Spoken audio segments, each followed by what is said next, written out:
안녕하세요, 여러분. So in the previous episode of our weekly Korean series, we began discussing indirect speech, which means quoting others or yourself, like I said this, or he said that, or she says this, or they will say that. But we looked at it only from a perspective of quoting actions, so using verbs. But what about adjectives? In Korean, as we know, adjectives sometimes have verb-like qualities, so you can also conjugate them. So today we're going to be looking at how to quote using adjectives. Just quickly reviewing the previous episode, the most important thing about quoting and indirect speech is knowing the plain form of verbs.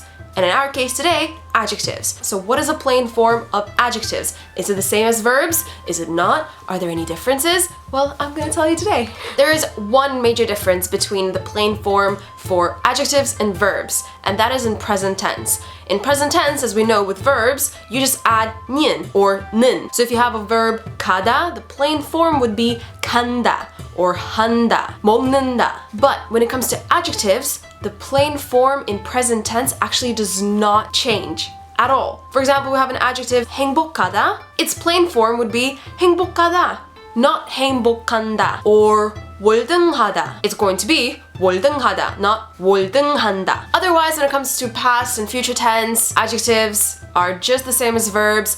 행복했다 would be in past tense, just like 갔다 or 먹었다. And future tense would be 행복하겠다, same as 가겠다, 하겠다. So one of the simplest sentences you can say using indirect speech would be 배고프다고 했어요. I said, I'm hungry. 배고프다 is to be hungry. 배고프다고 했어요. We do not change anything about 배고프다.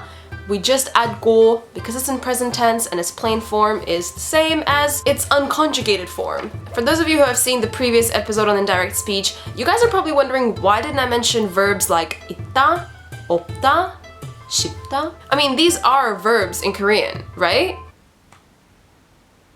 Right?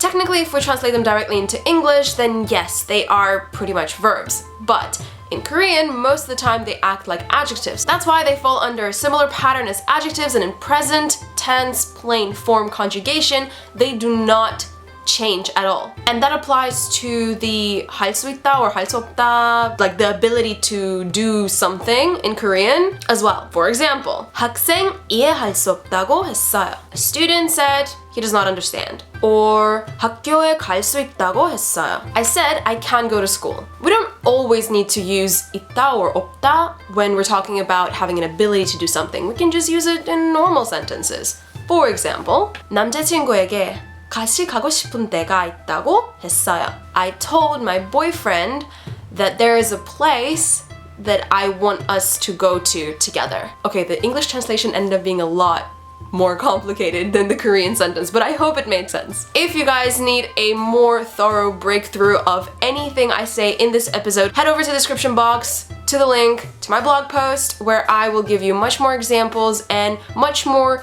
in-depth explanations that might help you understand these concepts better. Lastly, when we're talking about 싶다, like I said, it is just like 있다 or 없다. No need to change it into 싶은다, 싶은다고. Yeah, no, that's wrong. Don't do that. It's 싶다고. 나는 새로운 차를 사고 싶다고 했어요. I said I want to buy a new car. Alright, so that is it for today's episode. I tried to keep it short and concise and just straight to the point. I don't want to overwhelm you guys with too much information about indirect speech because it can get overwhelming, so make sure you head over to the blog post for more information. The link is in the description box, so click on it right now.